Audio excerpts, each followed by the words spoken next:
was able to glue those back together for only $90. And now for the first time, I have a working sunroof. Maybe not, because it just came detached, the open button. Oopsie. I can't believe I broke the sunroof. If I remembered to push up instead of down, then I wouldn't have broken it.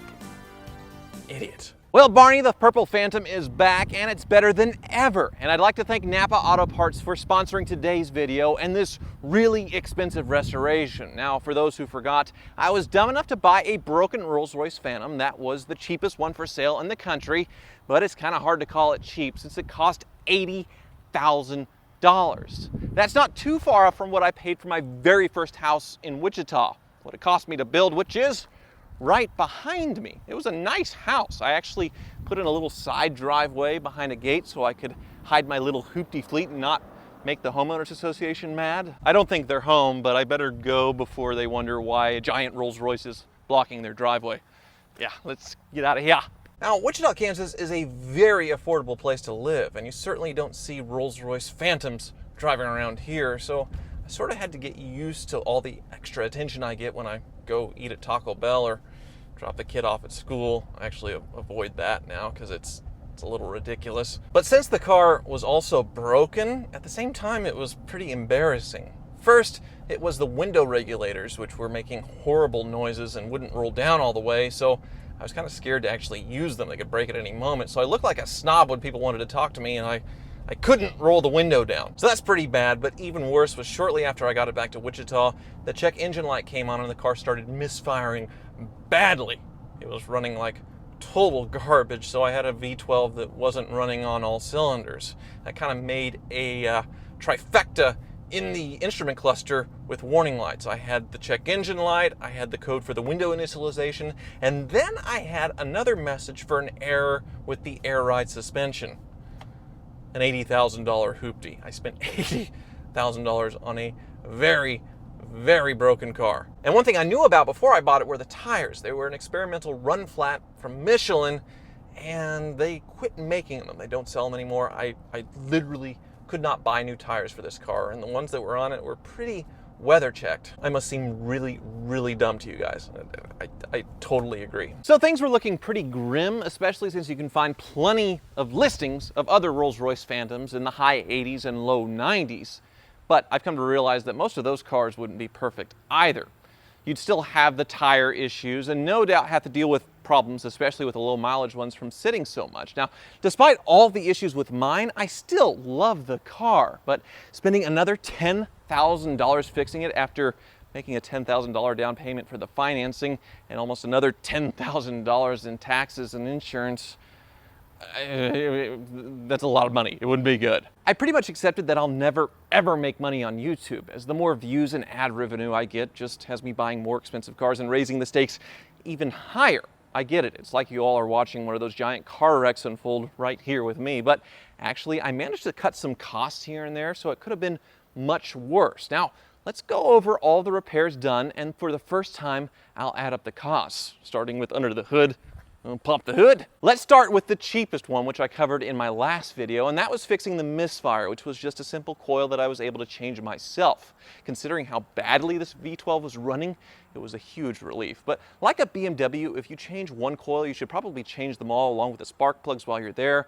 And this is where Napa really hooked me up. You might be surprised, but Napa Auto Parts stores don't just stock parts for an old Chevy. Or in an earlier video, they helped me out with my Mercury Marauder. They also have a vast selection for all makes and models, including most European cars like this Rolls-Royce Phantom. So stocked in Napa Auto Parts stores, which they were nice enough to send me to complete the job on this car, are the OEM manufacturer ignition coils for this car, along with the spark plugs, and they stock tons of other parts too, like the mass airflow sensor and tons of other regular maintenance items. It's cool that if I had a taillight bulb go out, for instance, on this Phantom, I could walk right into a Napa Auto Parts store and grab it right away like I did with my Marauder. So really, I am thankful to have Napa Auto Parts hooking me up so I can properly finish the job on this Phantom.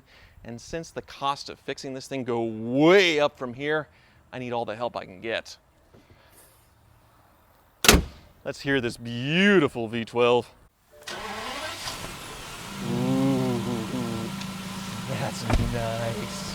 And if you're looking for a detailed list of everything that I fixed and how much it costs, I did just that in my article linked below on autotrader.com/oversteer. So click on that. Now, the most expensive item to fix were the wheels.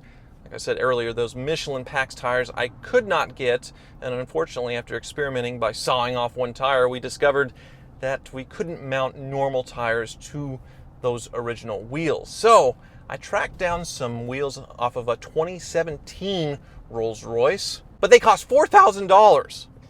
I know, but they came with tires, so I really thought I was saving some money because they were pretty much new takeoffs from a Rolls-Royce, but unfortunately when we put them on, they were way too small. It made this Phantom look silly, so I had to spend another $1,500 on the right size tires, and also that includes mounting and balancing them.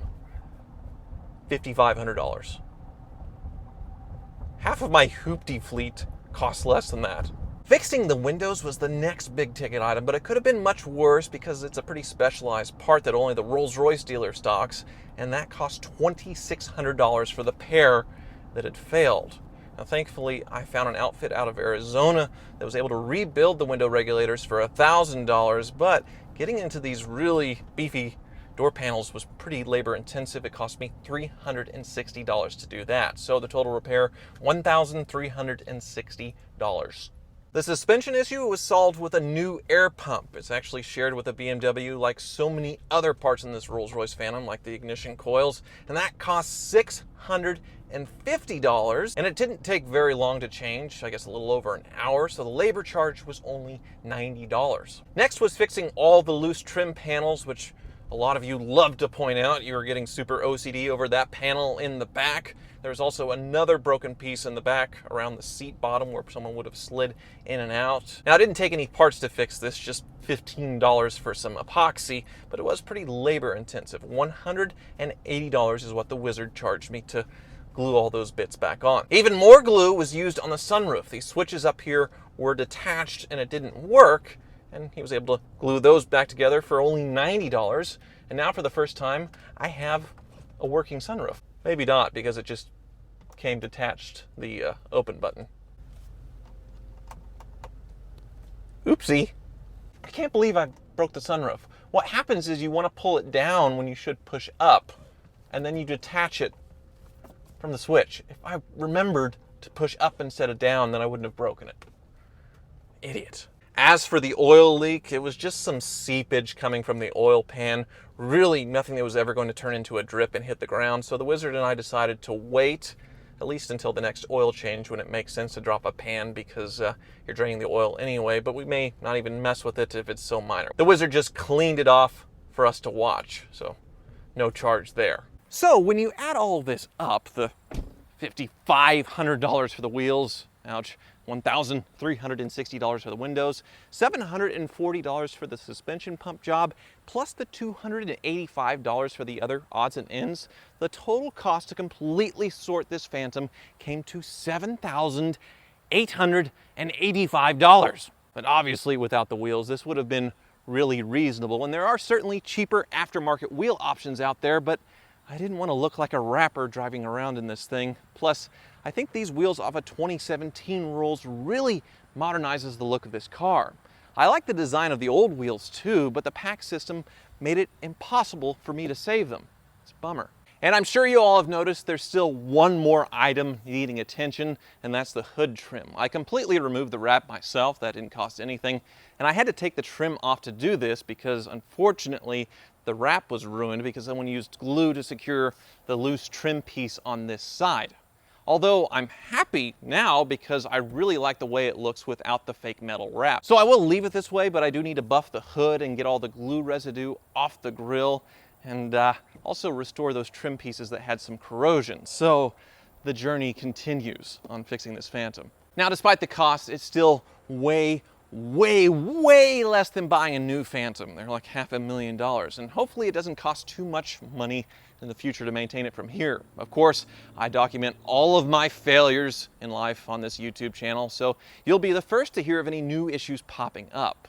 I think I'm going to do a road trip to Colorado in this thing at the end of the month, so stay tuned for that. And once again, thank you Napa Auto Parts for sponsoring this video, and thank you for watching this train wreck of a life that I have.